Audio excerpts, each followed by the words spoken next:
Yes, sir, Mr. Speaker. Yes, sir.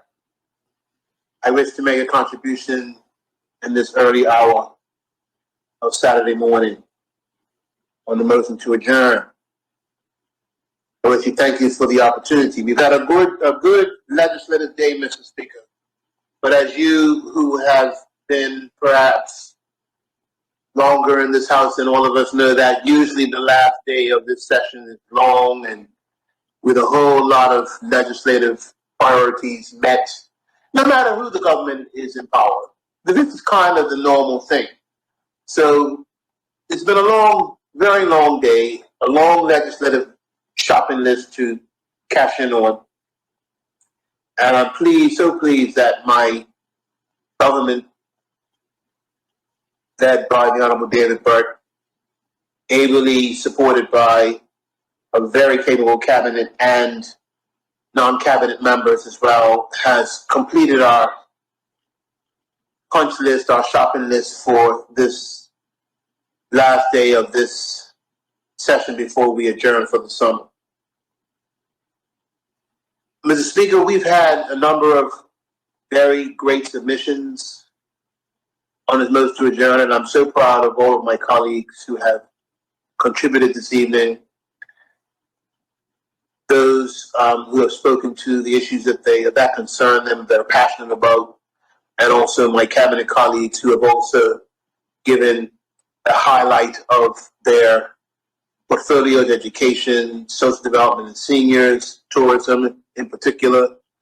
The honorable member who sits in constituency 19 and his overview of some economic matters. I'm just so pleased and proud of the accomplishment. And as we come into, Mr. Speaker, a period where the PLP is 5 years coming up to the anniversary of our return to government in 2017, certainly as the Minister of Home Affairs responsible for a number of departments, but most importantly, and all of my departments are important, Mr. Speaker, but certainly the work in the environment and planning are the two biggest parts of my ministry. And I've just been so honored to have, certainly since 2018, had steward over these key areas of government. And as I look back, Mr. Speaker, on the platforms that goes back to 2017 and also the 2020 platform, I can look at what our government committed to, the promises that we made to the people of Bermuda. And I'm mindful that this is the Ministry of Home Affairs, not just environment, but also there were some other matters that we committed to. And we passed a bill today related to that.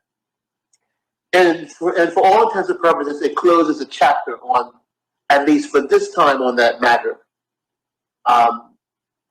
And I know that the future may shape these issues very differently than where they are now. But this government has in all times, even with sometimes the occasional battles and challenges that we face in other forums, we sought to do the right thing and with a balanced approach. And so I am satisfied that the work, and as I speak about this, I remember the Honorable Walter Brown, the late Walter Brown, and the work that he did in this area. And I don't want to go awry the rules, so I'm not going to spend too much time speaking or reminiscing. But I am mindful that of the commitment he made to bringing about success and a happy medium in this area, and we have come up to somewhat to a conclusion to that process. But I also speak, Mr. Speaker, about issues that the matters that we committed to going back to 2017, particularly around the environment, energy, and planning. And as I look at the 2017 platform and agenda for a better and fairer Bermuda, I go to the pages that spoke about the environment, Mr. Speaker, and it talks about sustainable solutions for preserving and protecting our beautiful home. And the PLP made certain commitments around that. And I'll just, Mr. Speaker, briefly go through some of those. And I can proudly say that the work in this area is substantially been done. And I think that's a great sort of opportunity to show the country and to speak to this House about work that we have delivered on. And some of the things that are under the PLP's commitment to the environment and sustainable solutions for preserving and protecting our beautiful home. We talked about leasing acres of arable land that are currently not being used in order to boost domestic food production. And as we are in an interesting period right now globally and in Bermuda, where food costs are such an important issue for many people, this is very important. I can say, Mr. Speaker, that my Ministry of the Environment has begun work and discussions and a process of talking to the Ministry of Public Works about how we can make more land available for domestic production.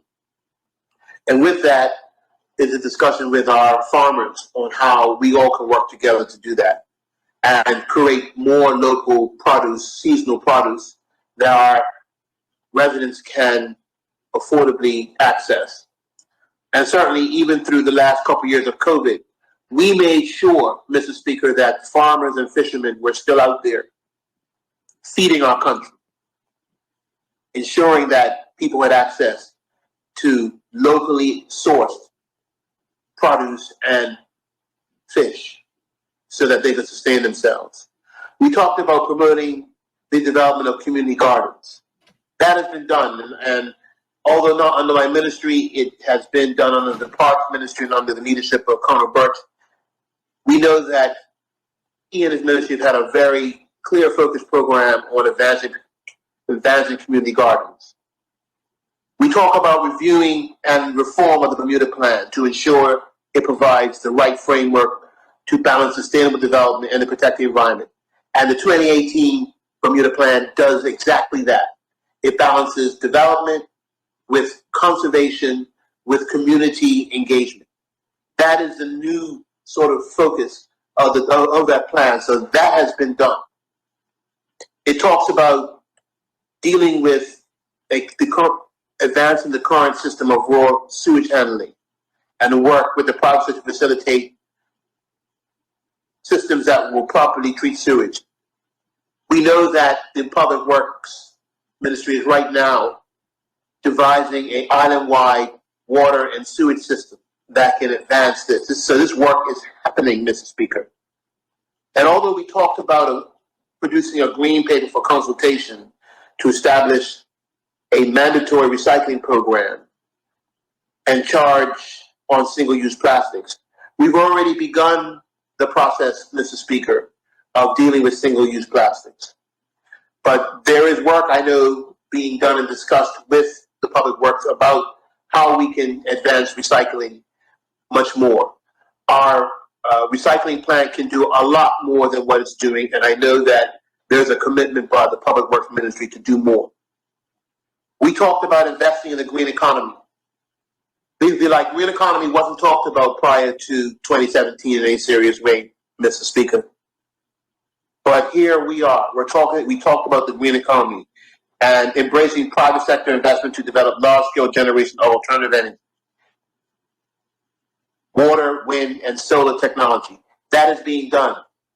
We produced an integrated resource plan in 2018, Mr. Speaker, and we're already delivering. We have a 6 megawatt solar array down at the Finger, and we are working with the regulatory authority, Mr. Speaker, to identify sites that will be further developing of utility scale solar across the island.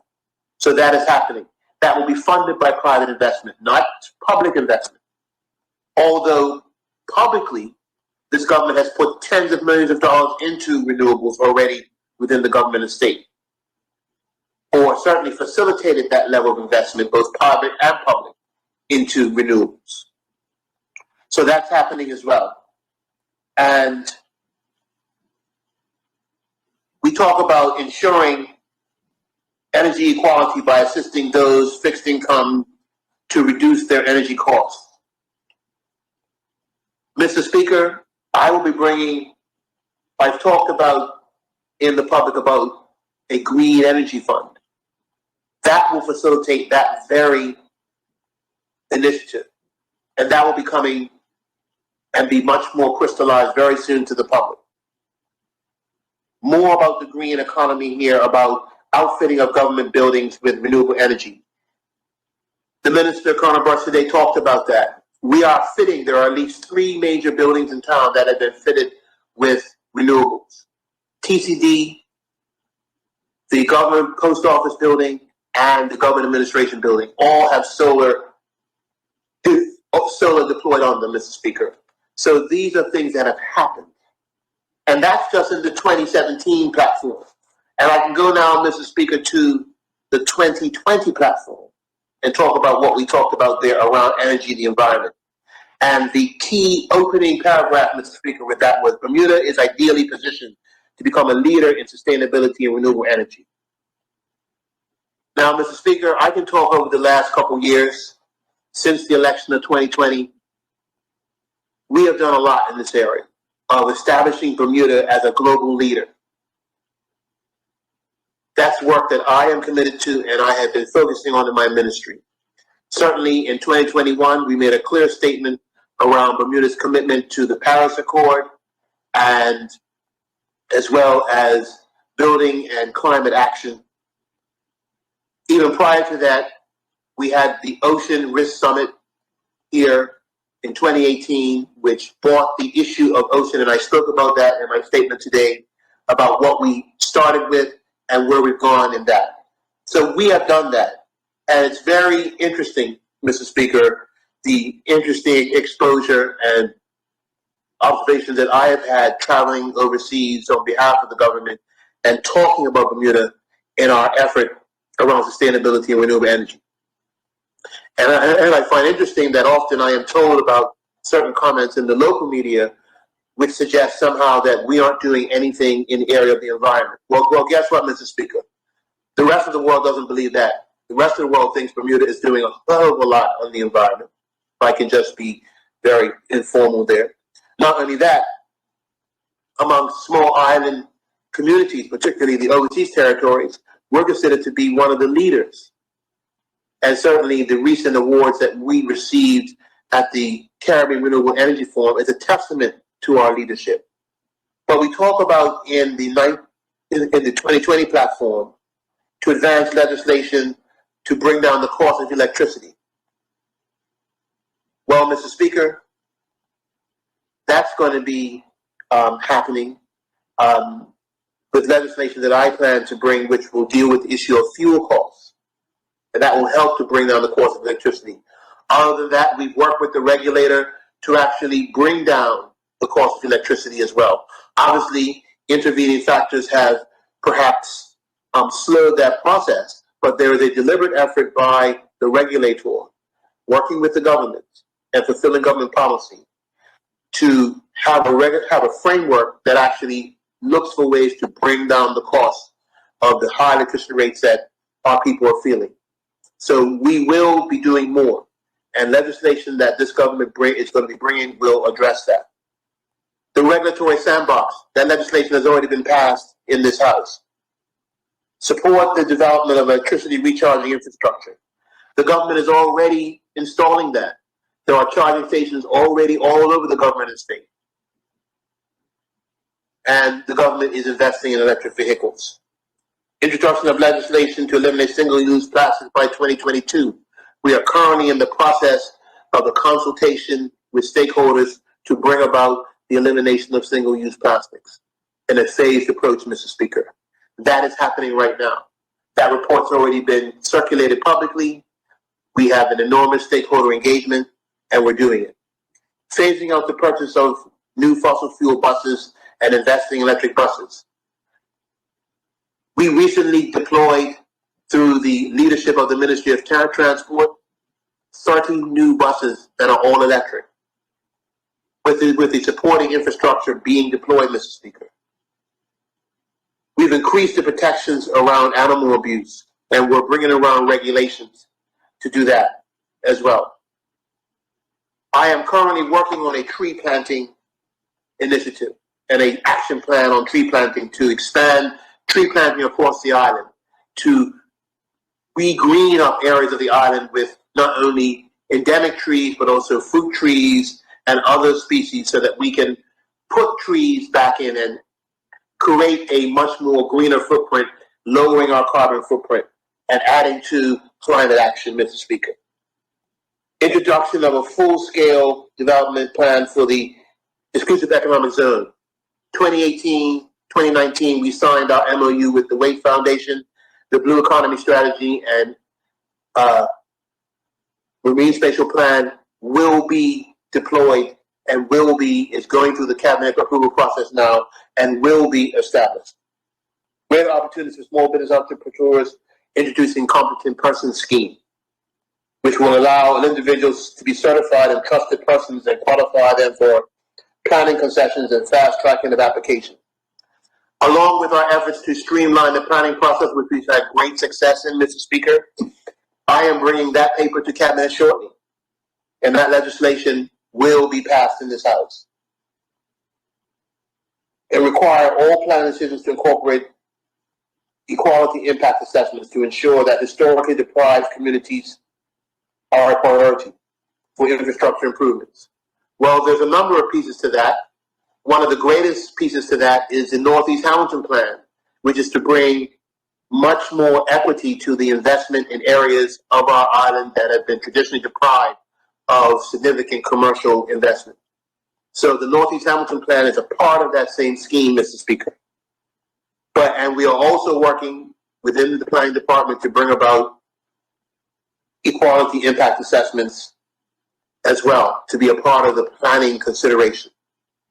So, Mr. Speaker, what I can say is that a considerable amount of our environmental, energy, and planning initiatives over the past 5 years have been accomplished or are actively being worked on to the point where they should be completed within the next year session or so.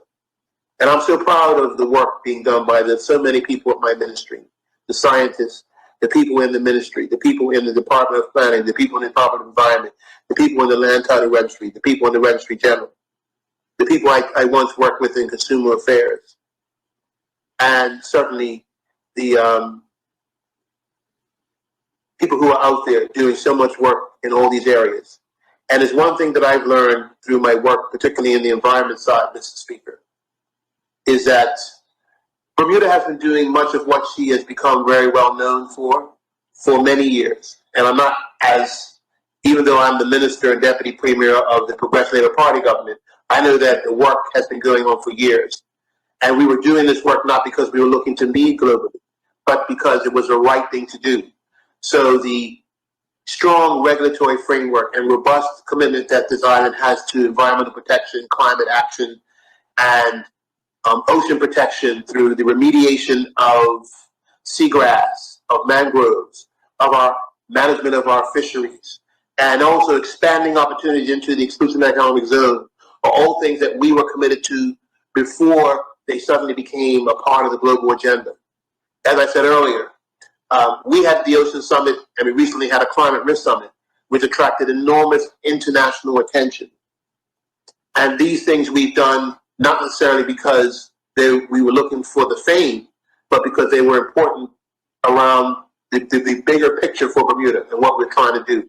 And certainly I must commend members of the international reinsurance community who helped to bring the Ocean Risk Summit to Bermuda. And again, at that time, as I said, the ocean was not a part of the big picture that many people were paying attention to.